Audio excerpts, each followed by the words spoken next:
Hello friends, नमस्ते। Welcome to my channel education and मोर।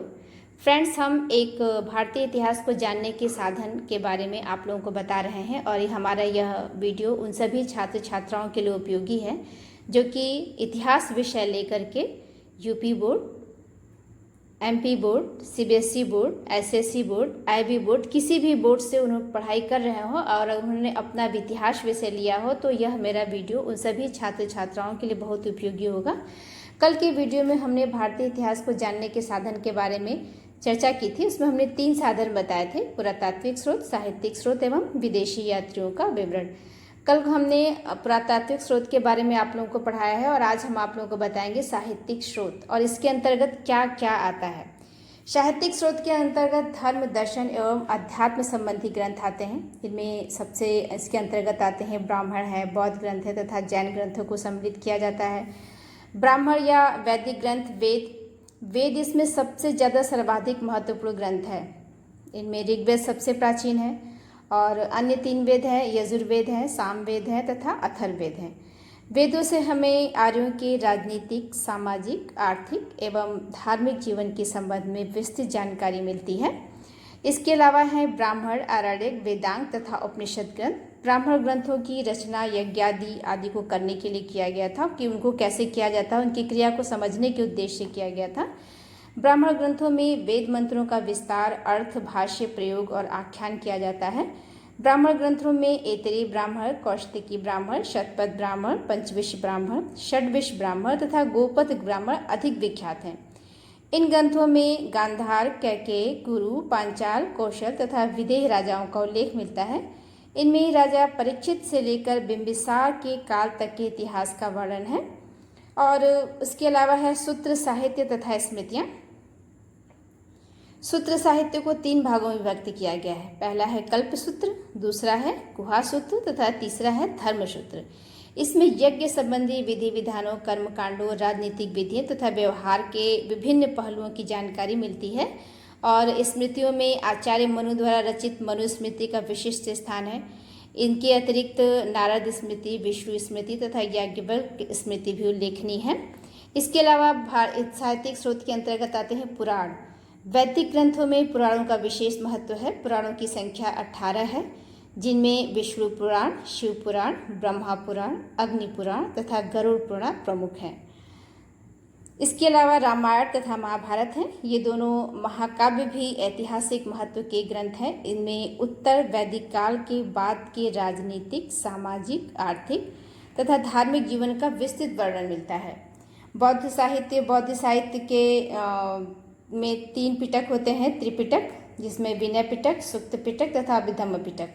विनय पिटक में बौद्ध संगठन के नियमों का उल्लेख किया गया है तथा सुक्त पिटक में महात्मा बुद्ध के उपदेशों का सार निहित है। और अभिधम्म पिटक में इसको 7 भागों में बांटा गया है और अभिधम्म पिटक में बौद्ध धर्म से संबंधित तथ्यों का तार्किक विवेचन किया गया है। इसमें जातक कथाओं की संख्या 547 है तथा 549 बताई गई है। इनमें बुद्ध के पूर्व जन्मों की कहानियों का वर्णन मिलता है।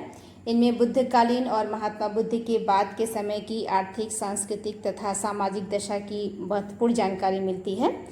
ये पाली व संस्कृत भाषा में बौद्ध ग्रंथ लिखे गए हैं।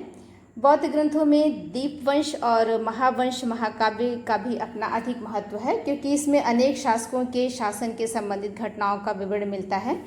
एक अन्य ग्रंथ है मिलिंद पन्नो। राजा मिलांडर तथा बौद्ध भिक्षु नागसेन के वार्तालाप पर इसमें प्रकाश डाला गया है। जब राजा मिलांडर तथा बौद्ध भिक्षु नागसेन के आपस की बातचीत का वर्णन इसमें किया गया है और यह बहुत ही महत्वपूर्ण पुस्तक है। और जैन साहित्य में आता है। जैन ग्रंथों में भी अनेक शासकों के काल से संबंधित ऐतिहासिक घटनाओं और सामाजिक जीवन की पर्याप्त जानकारी मिलती है। जैन ग्रंथों में है अर्थमागधी भाषा में लिखी हुई है जैन आगम सूत्र और जैन पुराण, कथाकोश, भद्रमहू चरित्र, हेमचंद द्वारा लिखित गई है यह आदि कई ग्रंथ हैं। कुछ गैर ऐतिहासिक साहित्य भी हैं। प्राचीन काल में अनेक गैर ऐतिहासिक ग्रंथों की रचना को भी किया गया था और इसमें राजनीतिक, सामाजिक, धार्मिक तथा सांस्कृतिक दशा के बारे में विवरण मिलता है। इसके अलावा सबसे महत्वपूर्ण पुस्तक है कौटिल्य द्वारा लिखित है अर्थशास्त्र है, जो राजनीतिक शास्त्र से संबंधित सर्वोत्कृष्ट बुक है। सबसे महत्वपूर्ण बुक है, अर्थशास्त्र से संबंधित है और यह राजनीतिक शास्त्र पर लिखी गई है। दूसरा ग्रंथ है पाणिनिकृत अष्टाध्यायी है। ईसा पूर्व 2वीं सदी में पतंजलि ने भी इसे महाभाष्य अष्टाध्यायी पर टीका में मौर्य वंश के काल की दशाओं का वर्णन किया है। गार्गी संहिता में भारत पर पवनों के आक्रमण का विवरण मिलता है। इसी प्रकार महाकवि कालिदास ने अपने ग्रंथों अभिज्ञान शाकुंतलम तथा मालविका मित्रम में क्रमशः गुप्तकालीन संस्कृति और पुष्पमित्र शुंग व यमनों के मध्य हुए युद्ध पर प्रकाश डाला है। भास ने स्वप्नवास दत्ता की रचना की थी, जिसमें गुप्तकाल की घटनाओं का विवरण मिलता है। बुद्ध स्वामी की बृहत कथा, क्षेमेंद्र की बृहत कथा मंजरी और सोमदेव की कथा सरित सागर नामक कृतियां उत्तर भारत के प्राचीन समाज व संस्कृति पर प्रकाश डालती हैं। गुप्तकाल में विशाख दत्त ने मुद्रा राक्षस नामक एक पुस्तक की रचना की थी, जो कि मुद्रा राक्षस तथा देवी चंद्रगुप्ता नामक नाटकों की रचना की थी और इन नाटकों में क्रमशः मौर्य वंश की स्थापना, नंद वंश के पतन तथा रामगुप्त व उनकी पत्नी ध्रुव देवी के जीवन का वर्णन मिलता है। और 7वीं शताब्दी में सम्राट हर्षवर्धन ने नागानंद, रत्नावली तथा प्रियदर्शिका नामक ग्रंथों की रचना की। इसी काल में महाकवि बाणभट्ट ने हर्ष चरित लिखा है और इन ग्रंथों से सम्राट हर्ष के शासनकाल की विस्तृत जानकारी मिलती है। ऐतिहासिक ग्रंथ में 12वीं शताब्दी में कल्हड़ ने राजत रंगड़ी नामक ग्रंथ लिखा था और इस ग्रंथ में कश्मीर के शासकों का वर्णन किया गया है। राजत रंगड़ी को भी भारत का पहला प्रामाणिक ऐतिहासिक ग्रंथ माना जाता है। कल्हड़ के अतिरिक्त मध्य युग के आरंभ में काव्य की जीवन चरित्र विधा से अनेक ऐतिहासिक ग्रंथों की रचना हुई।